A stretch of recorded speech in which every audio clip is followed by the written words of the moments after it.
Kita akan sampaikan tentang permasalahan nadar.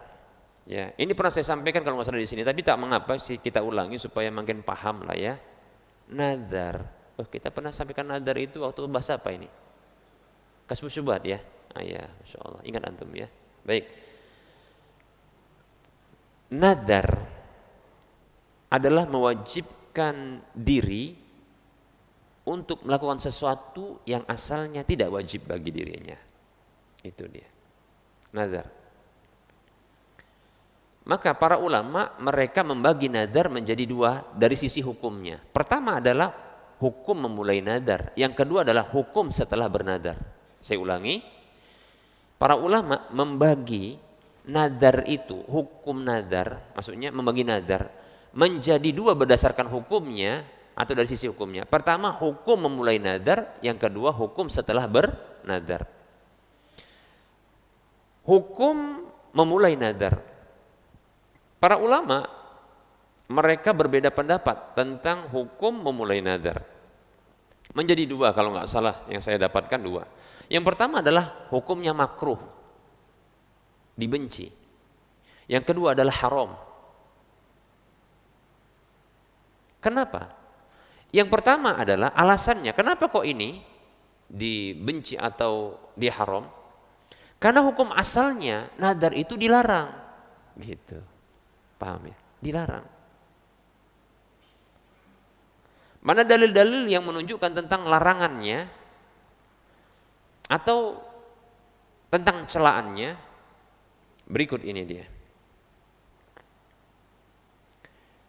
Dalam beberapa hadis, kita akan sebutkan beberapa hadis. Nabi SAW beliau bersabda, menyebutkan bahwasanya nadar itu tidaklah muncul kecuali dari orang bakhil. Hadis yang dikeluarkan oleh Imam Ahmad disahihkan oleh Syekh Al-Albani rahimahullahu taala dalam Sahihul Jami' dengan nomor urut hadis 1980.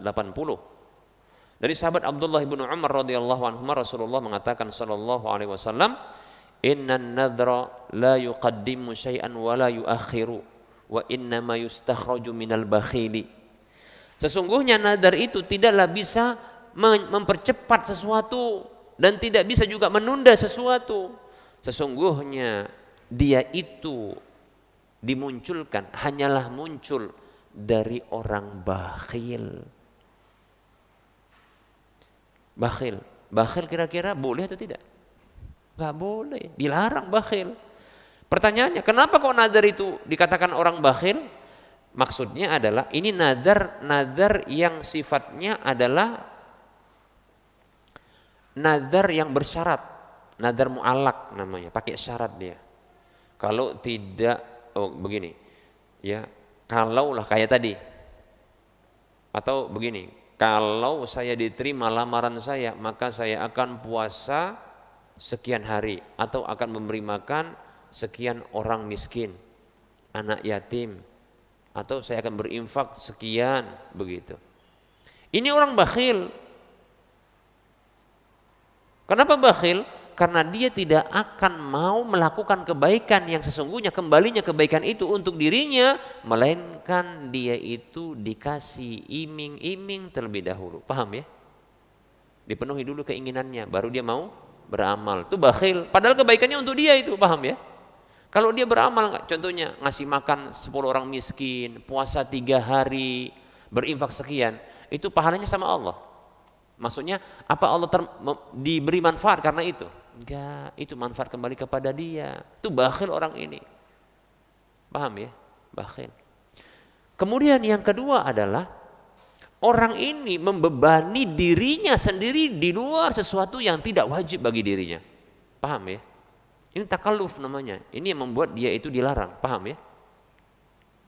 Kata Rasulullah SAW, halakal mutanatti'un. Celaka itu orang yang berlebih-lebihan. Celaka itu orang yang berlebih-lebihan. Binasa itu orang yang mutanatti'un, berlebih-lebihan, membebani diri di luar kemampuannya. Ya.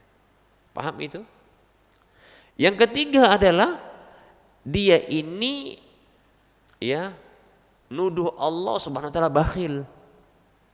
bahwasanya Allah nggak akan ya mengabulkan permintaannya kecuali nunggu diiming-imingi dulu. Ya Allah, kayak gini dia ngomong, ya Allah, ya, ya Allah, aku akan berpuasa untukmu ya Allah. Aku akan beri makan ikhlas untukmu ya Allah. Aku akan berinfak untukmu ya Allah dengan syarat penuhi keinginanku. Gitu kan? Itu orang bakhil, itu orang bakhil. Nuduh Allah bakhil.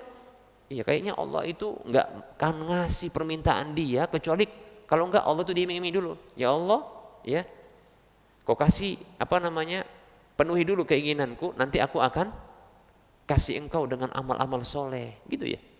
Nah, kan bakhil itu, jelek gitu kayak gitu. Makanya pantas itu kalau enggak makruh, haram, paham? Memulai nadarnya. Ingat apa tadi? Memulai nadarnya. Maka enggak usah mulai nadar, enggak usah. Ustaz, kan ada nadar yang tidak bersyarat. Maksudnya apa? Ya Allah, aku ingin ini, ya Allah, aku akan melakukan ini, aku akan melakukan itu. Maka saya katakan, tak perlu disebutkan, tapi perlu diazamkan dalam hati. Tapi kalau tidak dikerjakan, tidak ada masalah baginya. Tapi kalau disebutkan, ya Allah, aku bernadar, contoh, ya Allah, aku bernadar untuk sholat 11 rakaat setiap malam. Ini berat bagi dia. Paham ya? Tidak usah begitu, cukup niatkan. Kalau enggak terjadi karena ngantuk, ya, kecapean, ketiduran, bablas, itu dia dapat pahala. Tapi kalau enggak dikerjakan, ini bahaya sama dia. Paham ya? Karena itu wajib jadinya. Paham ini ya? Tidak usah nadar. Ya. Kemudian yang keberapa tadi alasannya? Keberapa pokoknya? Nah, pokoknya antum pahami aja lah. Yang bakhil lah tadi, orang tadi buruk sangka sama Allah, nuduh Allah bakhil pula, ya kan? Apa tadi? Membebani diri di luar kemampuannya, kan begitu kan? Yang enggak wajib sama dia dibebankan sama dirinya, kan begitu. Ya. Berikutnya, dia ini punya keyakinan keliru, dianggapnya bahwasannya kalau yang bersyarat ya, nadar bersyarat, itu seolah-olah takdir itu bisa bergeser karena nadar. Coba aku nadarkan dulu, jangan-jangan nanti ini berubah ini, nah, gitu ya. Nah, contoh gini kan, udah dia tempuh, ya, untuk masuk ngelamar, entah ngelamar apa lah, pokoknya ngelamar perempuan, ngelamar pekerjaan, ditempuh. Tengok persyaratannya, kayaknya ini tipis sekali lah ini kesempatan ini kan gitu ya. Kesempatan cuma 0,0 sekian persen, wah tipis kan gitu ya. Lalu, wah ini kayak memang nggak lulus ini, tapi coba aku nadar katanya. Ya Allah katanya, aku nadar, kalau lamaranku diterima, aku akan puasa 2 bulan berturut-turut. Saking ininya, mungkin dia ingin saking dibuat berat dirinya supaya nanti Allah melas, ya udah memelas gitu, ya udah nggak apa-apa dikasih gitu. Berubah itu takdir, ya kan? Atau contohnya ini dalam kondisi terjepit, terhimpit, ya kan? Ini supaya gimana ini supaya bisa keluar dari sini? Contohnya hutang, riba di mana-mana gitu ya. Tapi dikatakan, ya Allah, andaikan aku bisa keluar dari riba ini, apa maksudnya bukan riba dia karena belum bertobat dari riba, ataupun dia bertobat dari riba. Kalau aku bisa keluar dari hutang-hutang seperti ini, aku akan kasih makan setiap bulan 100 orang miskin. Nah gitu. Dia anggap itu bisa keluar dari takdir. Ya. Gak bisa. Kata Rasulullah apa tadi? La yuqaddimu syai'an wa la yuakhiru. Gak bisa mempercepat, mengedepankan sesuatu, gak bisa menunda sesuatu, gak bisa. Paham ya?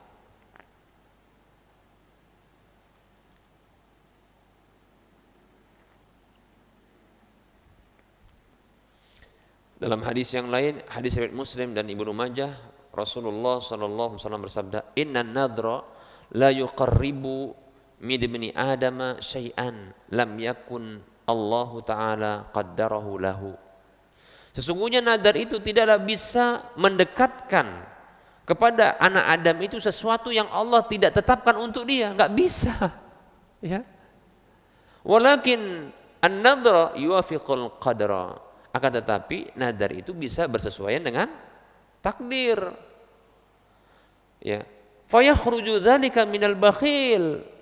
Ya. Maka sesungguhnya nadar itu muncul keluar dari orang bakhil. Malam yakun al-bakhilu yuridu an yakhruja, ya. Sesuatu yang orang bakhil itu enggak menginginkan untuk keluar darinya. Ya memang enggak pinginnya dia itu sebenarnya, ya kan, tapi dia buat iming-iming kayak gitu. Demikian ya. Ini hadis sahih. Sudah itulah dia. Makanya enggak usah nadar, enggak usah nadar. Tapi kalau sudah beralih kepada hukum yang kedua, apa itu? Kalau sudah terjadi nadar sudah terjadi, Ustadz udah keceplosan ini, nggak tahu sebelumnya. Setelah Ustadz kasih tahu lah baru tahu ini. Masalahnya udah kesebut, berlaku dia. Maka wajib untuk dipenuhi kalau nadarnya nadar ketaatan. Kalau nadarnya kemaksiatan, maka haram untuk dipenuhi, cuma harus ditebus itu karena itu janji sama Allah tapi janji yang keliru, maka tebusan sumpah. Ya, Rasulullah SAW bersabda, ya, man nadara an yuti Allah falyuti'hu wa man nadara an ya'siyahu fala ya'si. Hadis Muslim kalau tidak salah. Siapa saja bernadar untuk mentaati Allah maka taati Allah, penuhi nadar tersebut. Dan siapa saja bernadar untuk bermaksiat kepada Allah maka jangan penuhi nadar tersebut. Jangan bermaksiat kepada Allah, batalkan demikian. Ya. Kata Rasulullah dalam hadis yang lain, kafaratun nadri kafaratul yamini. Ya. Atau kama qala sallallahu alaihi wasallam. Tebusan nadar adalah tebusan sumpah. Tebusan sumpah apa itu? Satu dari 3 hal. Ya, yang pertama adalah memberi makan 10 orang miskin, atau memberi pakaian 10 orang miskin, atau membebaskan budak. Kalau tak mampu ketiga-tiganya, maka baru berpuasa 3 hari. Berpuasa 3 hari. Demikian. Ya. Nah, ini sebagaimana yang disebutkan oleh Allah Subhanahu wa taala, ya, di dalam kitabnya, yaitu di dalam surah Al-Maidah ayat 89, ya. Silakan dilihat di sana, ya. Surah Al-Maidah ayat 89. Baik. Nah, seperti itu. Jadi wajib untuk dipenuhi kalau sudah bernadar dan bertepatan, bersesuaian dengan takdir yang Allah tetapkan. Penuhi itu kalau merupakan ketaatan. Kalau dia kemaksiatan jangan penuhi, tapi tebus nadar itu dengan tebusan sumpah. Baik, bisa dipahami? Baik, tadi pertanyaannya, kalau dihadapkan dengan hutang mana yang didahulukan? Dahulukan dua-duanya, karena satu hutang kepada Allah, satu hutang kepada manusia. Rasain ngapain utang, ngapain apa? Utang ngapain? Nadar. Utang kok sama Allah. Dua-duanya, mana yang didahulukan? Makanya jangan nadar. Kalau contohnya, Ustadz, ya contoh gini, contoh ini ya. Ya Allah, kalau penuh nanti, carengan tadi ya, tabungan ya. Kalau penuh tabungan nanti, aku bernadar untuk berinfak, untuk berinfak. Rupanya penuh, punya hutang. Gimana caranya? Dua-dua penuhi. Hutang dibayar, nadar dibayar. Kenapa? Hutang kepada manusia wajib dibayar. Hutang kepada Allah dibayar. Fadainullahi ahaqqu an yuqda. Hutang kepada Allah lebih berhak untuk dibayar. Kata Rasulullah. Begitu. Itu makanya enggak usah nadar. Udah niatkan dalam hati, tidak usah disebutkan. Kalau Ustadz, saya sebenarnya nggak nyebutkan Ustadz, cuma dalam hati, itu bukan nadar. Makanya belajar tentang nadar. Namanya azam itu tekad. Kalau tekad itu azam itu cuma dalam hati. Ketika disebut, ini bisa jadi nazar, janji kepada Allah. Paham itu? Makanya ndak usah, niat saja, ndak usah. Sibuk kali nyebutkan ke lisan, ya ngapain pula ya. Ya. Baik ya.